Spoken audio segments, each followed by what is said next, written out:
Hi friends, Christy here. Thanks for stopping by Books and Jams. Today we're going to be talking about my October book haul. And I have a few things right off the bat here that are not books, but they're book related, book adjacent. First of all is this shirt that I'm wearing, Books, with the three little ghosties, Books, I guess you'd say Books. And this lovely shirt that says Fall in Love with Reading. Sorry, it's so wrinkly. I wore it yesterday. And these two shirts were so kindly gifted to me from my subscriber Patreon friend, Barbara. Thank you, Barbara. I love them. The little fun package also came with this lovely bookmark. A good book is my happy place. Very true. Mountain Cards and Crafts, who is a friend of Barbara's. And she also does these paintings. This rock says, "Give thanks." And it's painted and it's really pretty. And then it's like shellacked, like it has this seal over the top of it. I love it so much. And so that sits up on my shelf. And also a card and some stickers. And Barbara, that package was such a delightful surprise. Thank you so much, so much. Oh, and then also gifted to me just this week, Eileen, another subscriber, sent me these little cards. Now, I originally got some of these little handmade cards from Lindsay, from Lindsay's Little Library, and I've been starting to use them when I send out Pango orders. And Eileen ordered some books for me from Pango, and she's like, hey, I could do that. She made me a whole little set of them that are all different, just little tiny note cards, which is perfect for Pango. And so they're all a little different, just using things that she had around, stickers and craft paper. They're all so delightful. And Eileen, so thoughtful of you to think of me and send that to me. That was also a wonderfully unexpected surprise that I will absolutely put to use with my Pango orders. So thank you so much. That was really, really thoughtful of you. And I'm sticking your note in the bag as well so I don't lose it. But I really appreciate, man, just being thought of and your creativity in making those. So nice, so nice. So thank you for that. I will put them to good use for sure. I have one puzzle in a game. I'm not exactly sure where this came from. A thrift store, I'm sure. But it's a 500-piece puzzle, and I'm getting more into the point where I like the 500-piece puzzles because they just go by much quicker for me. This one is just a map of the United States, kind of with some popular landmarks or different things in there. Some cactuses in the west, and snake in Texas, alligator in Florida, banjo near Tennessee, like just some fun characteristic like landmarks and things for the different parts of the United States. So that's, I thought, would be a fun puzzle, and it was only a couple bucks. And then at a yard sale, I picked up this game for $1. How Do You Doodle? Because I'm a sucker for a board game. And this one just looked like a lot of fun. So there are 3 words on the card and 3 different people draw a picture. They're all related, and everyone else tries to guess who drew which picture and which word it's supposed to go with, or something along those lines. So similar to Pictionary, where you don't have to have great drawing ability, but a little bit. I don't know. It just looked like a lot of fun for me. So I grabbed that. And then this first stack, I can't remember if I've talked about any of these. I feel like I've talked about some of them in my TBR for the month or in other videos, but I never did them, I don't think, in a book haul. So I have 2 that I picked up from a Goodwill. These were both 50 cents a piece. So Gary D. Schmidt is a middle grade author that I'd like to read more from, and this is Lizzie Bright and the Buckminster Boy. I've never even heard of it, but it has won a couple of awards, including the Newbery Honor.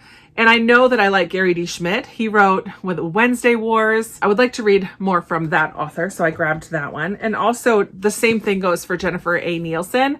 I read a Berlin Wall book by her, and I forget the name of it right now, but this one is called Rescue. It's also a World War II book. Young girl in France, her father is captured during World War II.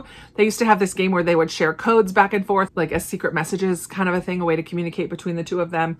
But then she gets an opportunity to possibly go and try to save her dad when a British spy lands near their farm, and her mother's hiding him in the barn or something along those lines. So not necessarily an original story, but I do like Jennifer A. Nielsen's writing, so I'm interested in giving that one a try.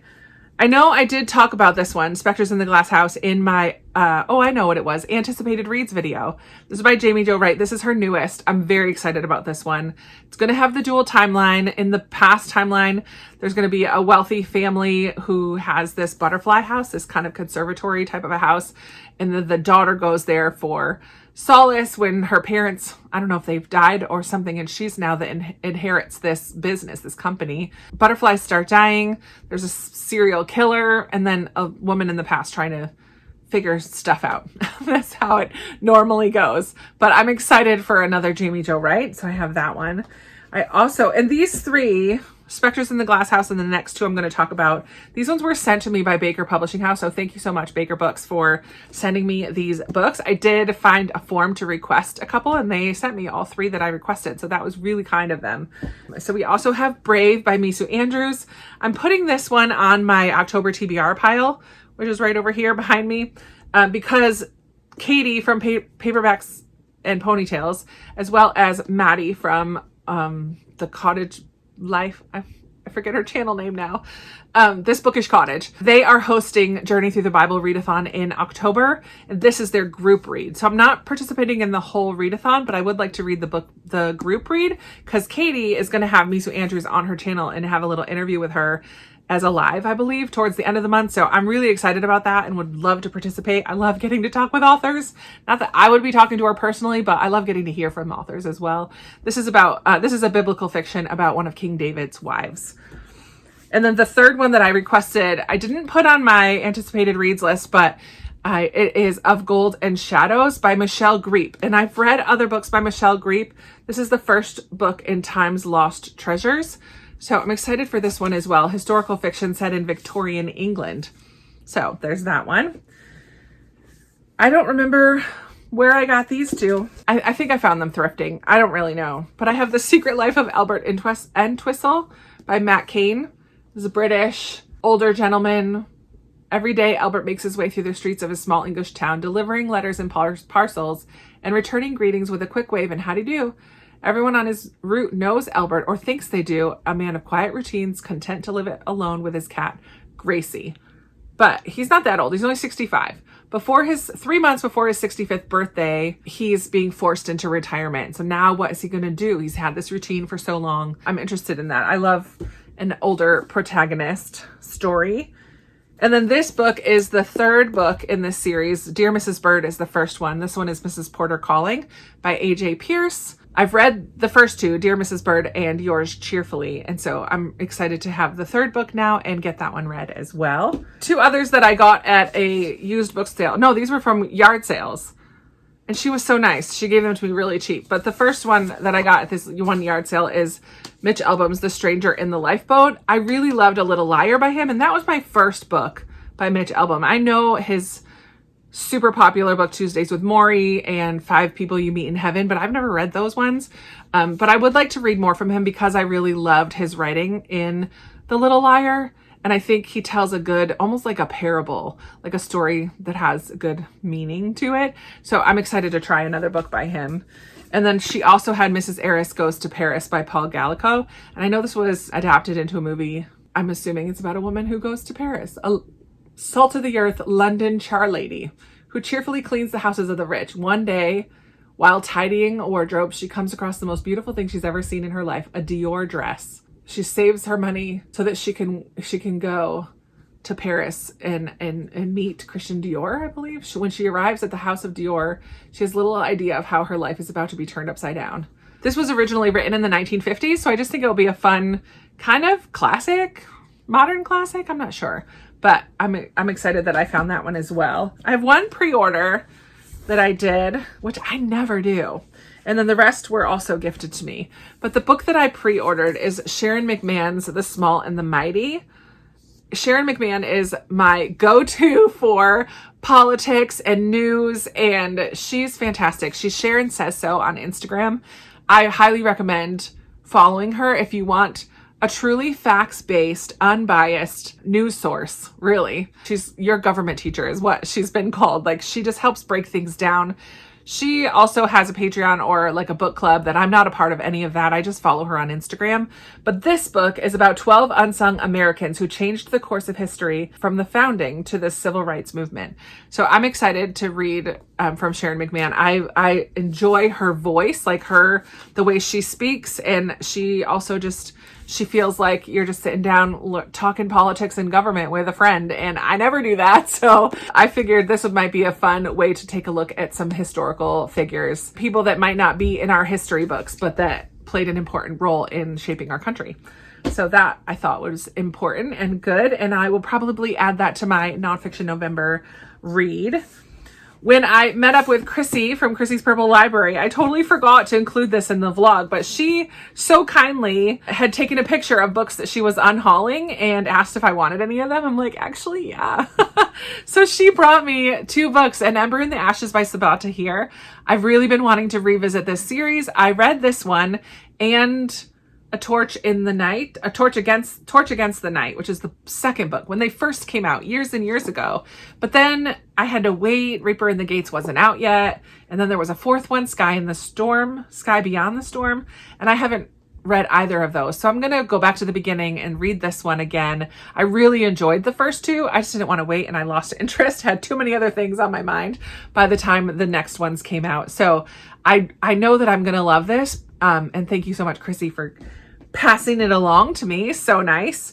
And then also she gave me this Midwinter Murder, Agatha Christie, Fireside Tales from the Queen of Mystery. So this is a collection of short stories by Agatha Christie. So I think this will be a lot of fun as well. Judy, my Patreon subscriber friend, so kindly on my birthday pre-ordered 2 books that were on my wish list. And one of them just came in, I think it was September. And look at this. It's so beautiful. Myth Makers by John Hendricks. This is the remarkable fellowship of C.S. Lewis and J.R.R. Tolkien. They were contemporaries and good friends. I really like both authors. Not all books by both authors, but, well, I haven't read everything by either one of them. But I have really, really enjoyed some of their books, and I love that they have a little bit of similarity in some of their writing and in their faith, especially. And they're both so intelligent, and I am also just very excited about the format of this book. I read The Faithful Spy about Dietrich Bonhoeffer. It is a combination of kind of graphic sections, but also prose sections here where it's just words. So it's a mixture of both. I just think it's going to be so interesting to learn more about their lives. And this is a nonfiction as well. This will also probably be making its way onto my Nonfiction November TBR because I'm very excited to read this one.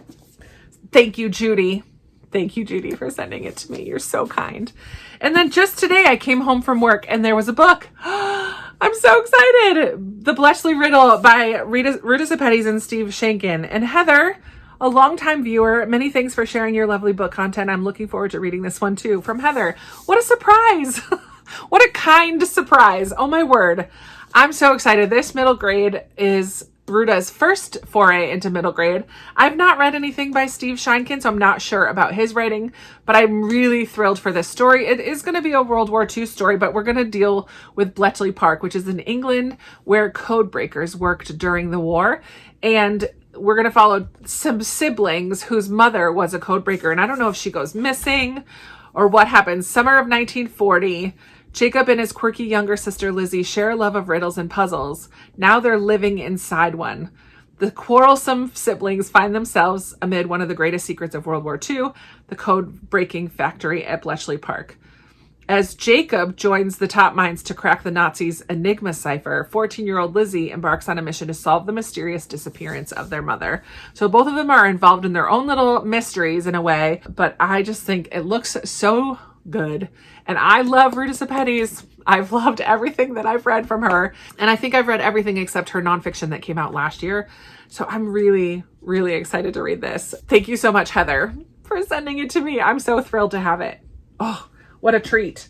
What a treat. And then I have 2 books that were sent to me from authors/publishers. One of them came from a publishing house that's in Asia, The Phoenix and the Firebird. This is by Alexis Kosiakov and Scott Forbes Crawford. This one takes place in China in 1920. Lucy discovers that her father, a Russian officer, has been kidnapped. A mysterious feather guides her into a dangerous realm of magic and monsters to rescue him. She knows she can't take on the quest alone, so with her friend Sue, a girl as quick with words as her fists, the two uncover the terrifying truth. A notorious warlord has seized Lucy's father. Worse, he is about to invade their city. So we kind of have this fantastical fairy tale feel set in Asia, which I am so excited for. And I love having a few books by independent publishers. I just think that it's going to be a nice way to kind of broaden my horizons. I do get reached out to quite a bit by authors and book publicists, and I don't always accept the books, but this one sounded really good, and I thought it would be a good one to share and also to read and let you know what I think about it. So The Phoenix and the Firebird, and it has just a super cool cover. And the other one is a middle grade by Melody Bremen. And Melody so kindly put a little note in here for me as well. This one is from the desk of Lizzie Lazowski. She also wrote The Boy Who Painted the World, which is already out, I believe. This one is about 8th grader Lizzie, who receives a pen pal assignment. She puts her letter into a bottle and throws it into the ocean. But a few days later, she receives an anonymous response in her mailbox. So she continues to write to her mystery pen pal, answering prompts like, what's your favorite food and who's your best friend?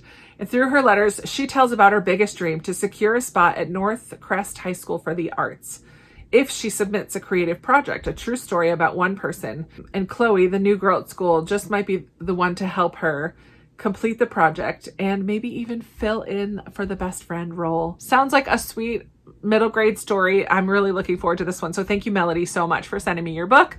I can't wait to read it. Might happen during middle grade March. I think I might save this one for March. Feels like it will be a heartwarming middle grade read. And that is it. That is the books that have come into my possession during the month of October. Editing Krista, hopping in here, looking a hot mess to let you know that there were 3 more things that came in October. I filmed this video way early, too early in the month. And so I had a few more things that came in that were gifted to me, and I didn't want to not include them and say thank you, thank you, thank you. So first of all, Donna sent me, oh my gosh, so exciting, 2 things. Donna sent me the next book in the Shady Hollow mystery series, Summer's End by Juno Black, which is a duo. I forget that it's a duo. I have been absolutely loving this series. I've read the first 3.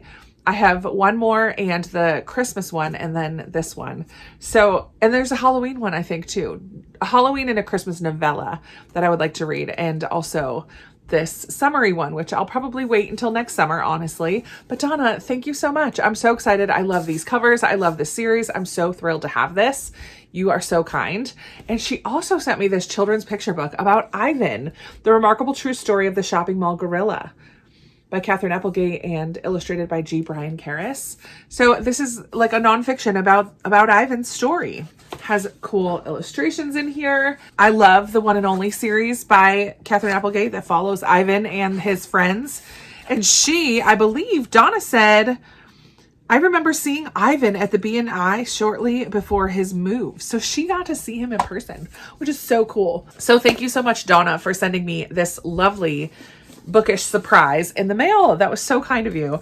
And then also in one of my lives recently, I couldn't find it and there was no note. So now I'm wondering if it was Nikita or Nicole. I know it starts with an N and I can't remember who it was that said that they were sending this to me. And I'm so grateful because the FOMO was real. I now don't know if I'm going to get to this in November, but The Spell Shop by Sarah Beth Durst, cozy fantasy vibes, which I have been loving, honestly. I know it's not for everybody, but I'm really excited to read this book. And she sent me this beautiful copy. It didn't really work for her. It doesn't for everybody, but other people have really been loving it. I'm so curious where I'm going to land. So thank you so much, Nicole or Nikita. I think it was Nicole. I'm so sorry. I didn't write it down and there was no note in the box, but I knew it was coming. And I'm just so grateful to you for sending this and passing it along to me. Oh, it's gorgeous. I'm so excited. So I just needed to add these 3 books on to the rest of my October haul and now on for the rest of the outro. Thank you so, so much to those of you who sent me little treats in the mail. I'm so thankful for your kindness and your thoughtfulness and just being on your mind. Like, it's just so humbling. I love it so much. And I feel so blessed. And also thanks to thrift stores for having good deals this month. Oh, my soul. All right, that's going to be it. I would love to hear your thoughts on any of these books that you might have already read. Let me know if you want me to prioritize any over the others, or just say hello. I love chatting with you in the comments. Thank you so much for hanging out with me today. I really love having you here, and I look forward to chatting with you in another video very soon. Bye.